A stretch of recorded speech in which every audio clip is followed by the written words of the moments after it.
Hey everyone, welcome to this explainer. Okay, so if you've ever watched a flawless dance routine and thought to yourself, man, I wish I could do that, but I think I just missed the boat. Well, you are in exactly the right place. Today, we're going to completely demystify the adult dance learning process. We're looking at realistic timelines, the exact milestones you can actually expect to hit, and the practice strategies that literally move the needle. By the end of this, you're going to have a clear, structured roadmap for taking those very first steps onto the dance floor. Now, let's just tackle the elephant in the room. It is the number one question we see, the biggest insecurity, and frankly, the most common mental block. Am I just too old to learn how to dance? I mean, as adults, we're so used to being totally competent in our daily lives, right? So stepping into a studio as a complete, absolute beginner, it feels incredibly vulnerable. We tell ourselves our brains aren't as plastic anymore, or our bodies just aren't as agile as they used to be. But what if age is actually just a convenient excuse? Well, here is the absolutely crucial takeaway. Age is not your enemy here. The real limiting factors for most adults?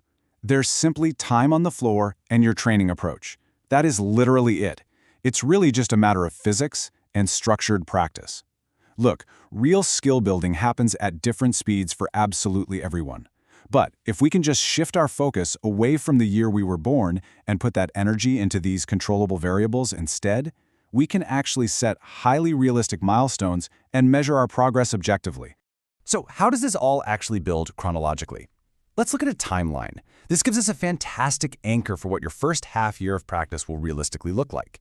We're going to break this down into 4 distinct phases: the 2 to 4 week mark, the 1 month milestone, the 1 to 3 month acceleration phase, and finally, the 3 to 6 month advanced beginner stage. Having this kind of roadmap in your mind is a total game changer. It prevents so much frustration because you know exactly what to expect and exactly when to expect it. Right out of the gate, in those first 2 to 4 weeks, changes happen surprisingly fast. Believe it or not, with just 1 or 2 short weekly sessions, plus some light home drills, you'll pick up a few core steps and be able to follow simple patterns. By the end of that very first month, your focus is entirely on rhythm and coordination, not perfect technique, okay?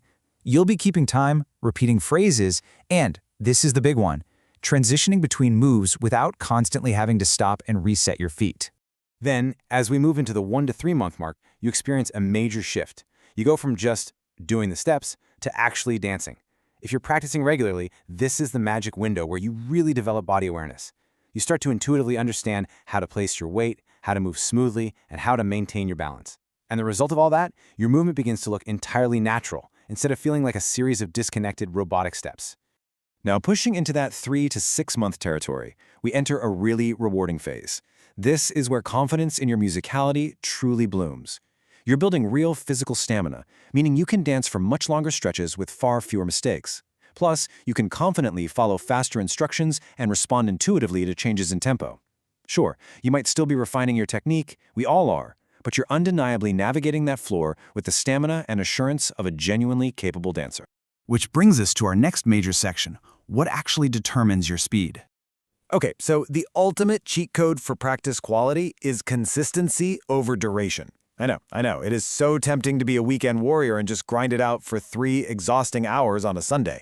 But honestly, short, consistent sessions almost always beat out those occasional long ones. Why? Because frequent, bite-sized repetition is how your brain and body actually encode movement patterns into muscle memory. Consistent reinforcement builds those neural pathways way more effectively than an occasional, exhausting marathon practice ever could. Also, your specific choice of dance style fundamentally changes your learning curve. Some styles, like basic social partner steps or beginner hip-hop grooves, are highly approachable. They allow you to feel natural very quickly. On the flip side, complex styles, think ballet technique or dances that require super intricate footwork, those simply demand a much longer runway. Knowing the specific nature of the style you've chosen really helps you set realistic expectations for your own personal speed.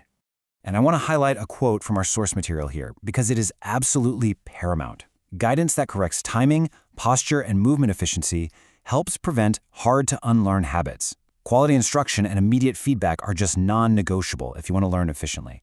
Think about it. If you practice a mistake 1,000 times at home, congratulations, you've just become an expert at doing it wrong. Proper feedback ensures your foundation is absolutely solid from day one. All right, let's get practical.